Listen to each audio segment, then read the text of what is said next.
완도와 더불어 함께하는 완도 주사랑교회. 오늘 성경 말씀은 마태복음 9장 14절부터 26절까지의 말씀입니다. 마태복음 9장 14절부터 26절까지입니다.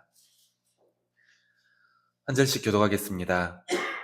그때 요한의 제자들이 예수께 나와 이르되 우리와 바리새인들은 금식하는데 어찌하여 당신의 제자들은 금식하지 아니하나이까?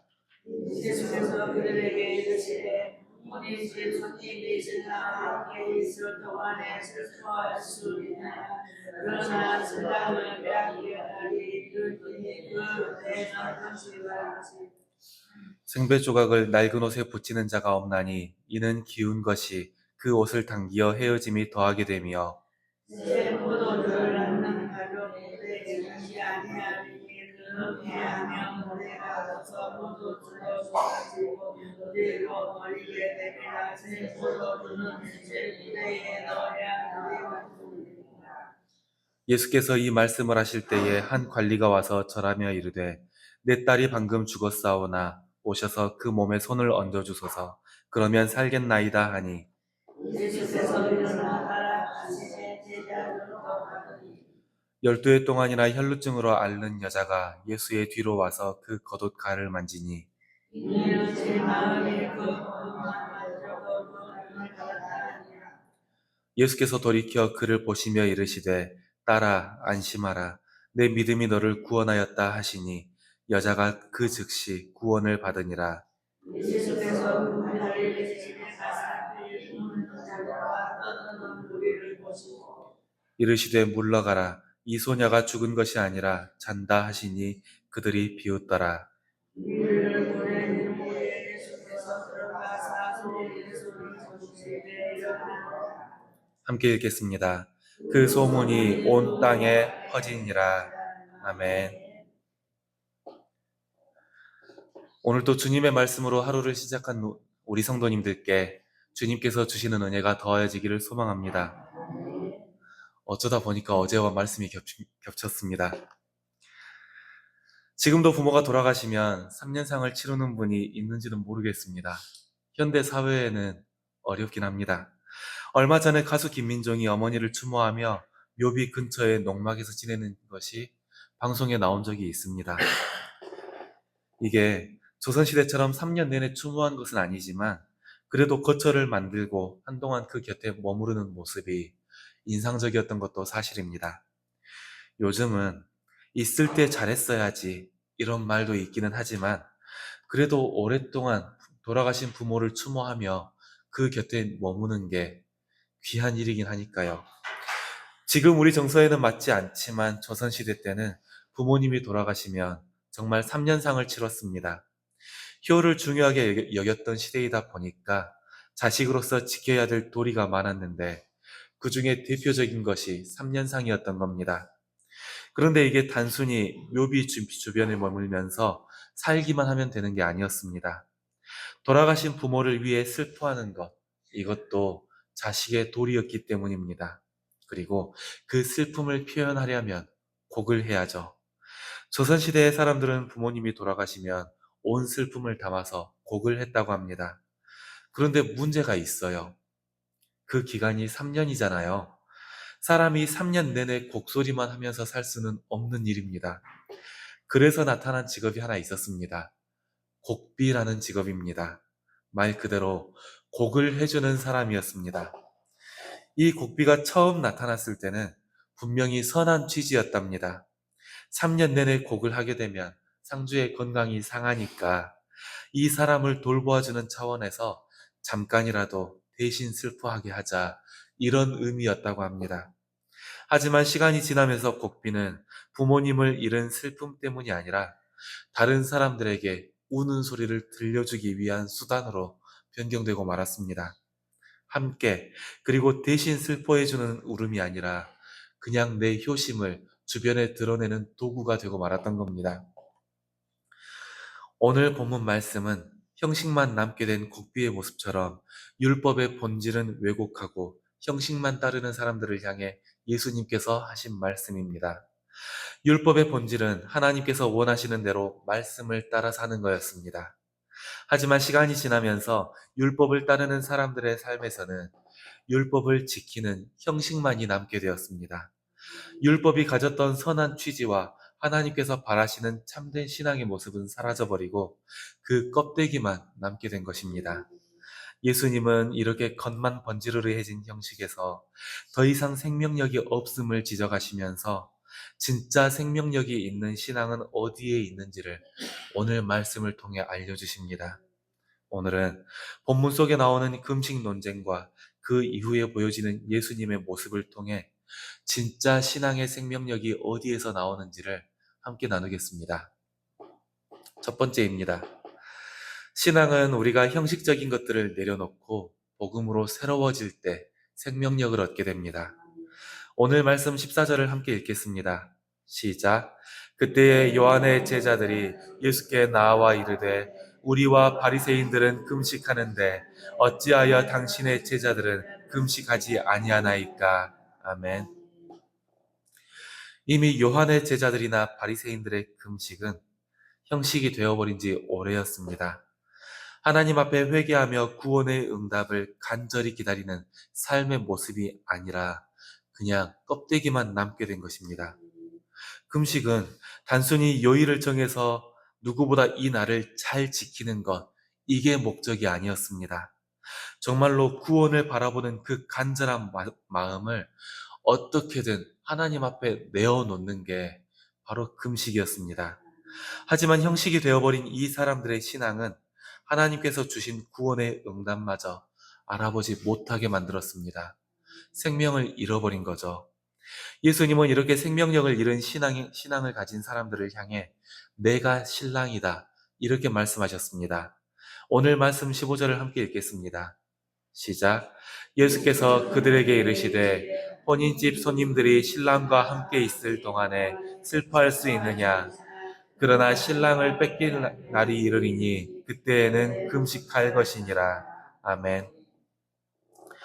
예수님께서 이들에게 내가 신랑이다 말씀하신 것은 내가 너희가 기다리던 그 메시아다. 이제 너희는 슬퍼할 때가 아니라 기쁨을 누려야 할 때다.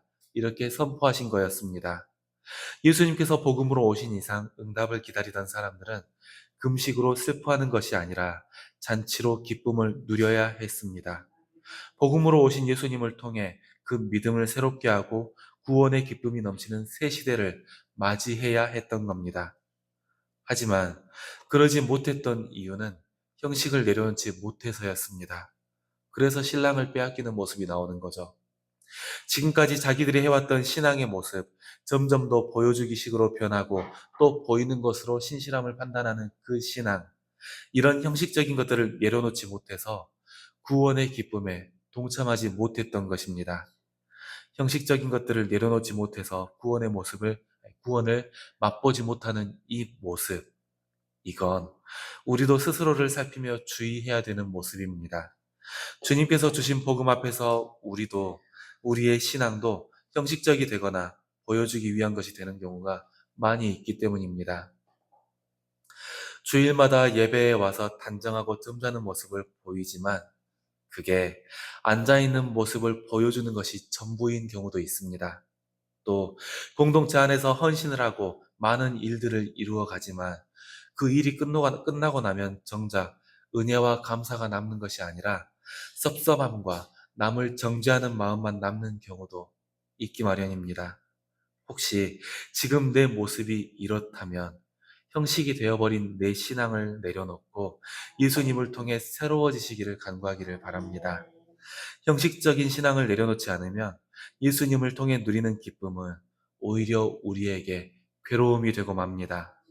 낡은 옷에 생배 조각을 붙이면 생배 조각이 그 옷을 잡아당기는 것처럼 예수님의 은혜가 오히려 불편함으로 느껴지게 되는 겁니다.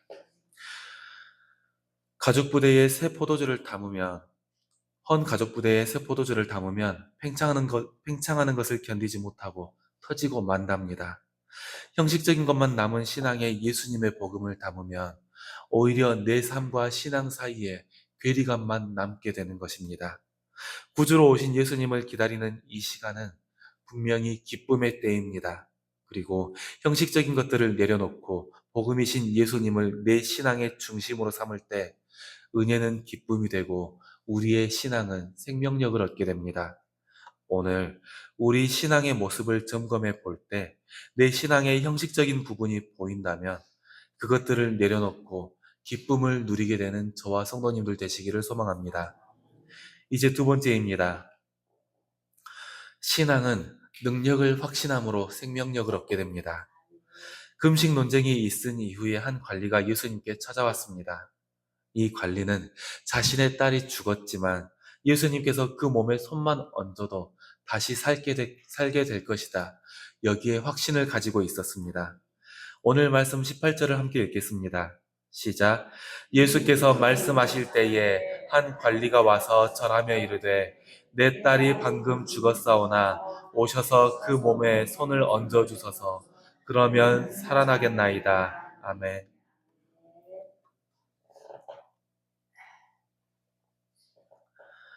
예수님의 능력을 의심하지 않는 사람은 한 사람이 또 있었습니다. 12년이나 혈루증을 앓던 여인도 예수님의 능력을 확신하면서 예수님 앞에 나와왔습니다. 오늘 말씀 20절과 21절을 함께 읽겠습니다. 시작. 12해 동안이나 혈루증 앓는 여자가 예수의 뒤로 와서 그 겉옷가를 만지니 이는 제 마음에 그 겉옷만 만져도 구원을 받겠다 함이라. 아멘. 그 겉옷만 만져도 구원을 받겠답니다. 예수님께서 와서 안수기도를 해주십시오. 내 눈에 지금 증거를 보여주십시오. 이런 무언가 눈에 보이는 것들로 예수님의 능력에 확신을 가진 것이 아니라 그냥 예수님께서 여기에 확신을 가졌던 겁니다. 예수님께서 와서 만지면 살아나겠다라고 믿는 거고 내가 그 겉옷가만 만져도 내가 낫겠다. 이렇게 믿으며 확신을 가지며 나아갔던 것입니다. 예수님께서도 다른 어떤 것이 아니라 이 여인의 믿음을 보시면서 네 믿음이 너를 구원했다. 이렇게 말씀하셨습니다. 오늘 말씀 22절을 함께 읽겠습니다. 시작. 예수께서 돌이켜 그를 보시며 이르시되 딸아 안심하라 내 믿음이 너를 구원하였다 하시니 여자가 그 즉시 구원을 받으니라. 아멘. 신앙의 생명력은 예수님의 능력을 확신하는 것에 있습니다. 예수님의 능력은 그 옷깃만으로도 한 여인의 인생을 구했습니다. 또 예수님의 능력 앞에서는 죽음마저도 그저 잠에 들었다 깨어나는 것과 마찬가지였습니다. 다른 사람들 모두가 관리의 딸이 죽었다라는 것을 확신하고 장례를 치르고 있었지만 예수님은 그것을 그저 잔다 이렇게 말씀하셨습니다. 그리고 예수님께서 그 손을 잡으실 때에 정말로 소녀는 잠에서 깨어 생명을 얻었습니다. 이처럼 우리의 구원이신 예수님의 능력은 그 어떤 것이라도 이룰 수 있는 것입니다. 우리의 신앙은 이 예수님의 능력을 확신할 때 생명력을 얻게 됩니다. 설령 어떤 근심이 우리를 찾아오더라도 우리는 예수님의 능력을 통해 평안할 수 있습니다. 또 어떤 장애가 우리의 길을 막더라도 예수님의 능력은 그 막힌 문에 길을 열어주십니다.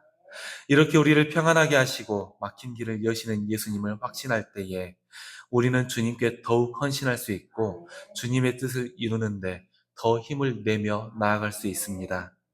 사랑하는 성도 여러분, 진짜 신앙은 겉에 보이는 모습에 있지 않습니다. 형식이 되어버린 신앙은 생명력이 없고 우리에게 아무런 능력도 주지 못합니다. 그 어떤 일도 이루지 못하는 것입니다. 하지만 우리가 예수님의 능력을 확신하며 나아갈 때 우리의 신앙은 생명력을 가지게 됩니다. 뒤에서 나를 받아주는 사람이 있을 때 우리가 의심 없이 뒤로 눕는 것처럼 예수님의 능력을 확신하며 나아갈 때에 우리의 의심과 두려움이 없이 내 모든 것을 주님의 뜻에 맞추며 살아갈 수 있게 되는 것입니다. 오늘 하루 삶의 현장으로 나아가실 때에도 우리에게 구원으로 오신 예수님의 능력을 확신하시기를 바랍니다. 우리의 삶을 두렵게 하는 것들, 지금 나를 근심하게 하는 것들, 또 내 육신의 약함이나 내 가족의 괴로움까지도 주님께서 해결해 주실 것을 믿고 확신하며 나를 온전히 주님께 맡기시기를 바랍니다. 그때 우리 신앙은 생명력을 얻게 되고 주님께서 주시는 능력을 눈으로 보게 될 것입니다. 오늘 하루 우리의 주님 되신 예수님의 능력을 체험하며 그 기적을 눈으로 보게 되는 저와 성도님들 되시기를 소망합니다. 기도하겠습니다. 하나님 아버지 감사합니다. 오늘 또 우리는 주님의 말씀에 의지해 하루의 삶을 시작합니다. 주님, 우리에게 습관이 되어버린 신앙의 모습이 있다면 그것을 내려놓게 해주시옵소서. 우리가 주님을 믿는 그 믿음에 형식만 남은 부분이 있다면 다시 한번 새로운 믿음을 가지고 주님 앞에 나아가게 하여 주시옵소서. 주님 앞에 간구하는 우리가 새 부대가 되게 하시고 새롭게 부어주시는 생명으로 기쁨을 누리게 하여 주시옵소서. 주님께서 오늘 하루 우리에게 이루실 일들을 기대합니다. 한계가 없으신 주님께서 오늘 우리를 근심에서 해방시켜 주실 것입니다. 내 육신의 약함을 이기게 하실 것을 믿고 우리 형제 자매들을 괴로움에서 해방시켜 주실 것을 믿습니다. 주님, 우리가 주님의 능력을 확신하며 나아가게 하시고 주님을 신뢰함을 통해 어떤 일에도 담대하게 하여 주시옵소서. 우리가 서 있는 그 자리에서 주님의 능력이 나타나게 하시고 내가 바라보는 그곳에서 주님의 뜻이 이루어져 가는 것을 보게 하여 주시옵소서. 모든 시간 주님의 능력을 의지하며 예수님의 이름으로 기도드렸습니다. 아멘.